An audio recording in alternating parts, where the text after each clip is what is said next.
Dreaming of making a real difference in healthcare while building a thriving business? Starting a healthcare staffing agency is your golden opportunity. Step 1. Form your business entity.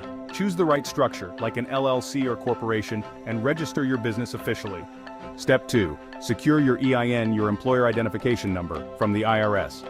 This is essential for tax purposes and official operations. Step 3. Research your state's specific licensing requirements. Each state has unique rules.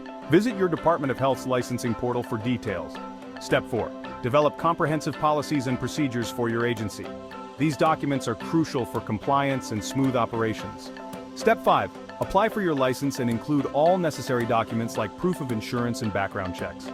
Step 6. Prepare for your state inspection. This ensures your agency meets all standards for operation. And finally, Step 7. Receive your license and start connecting healthcare professionals with facilities in need. By following these steps, you're not just starting a business, you're making an impact. Ready to get started? Subscribe and visit our website www.carepolicy.us for more resources.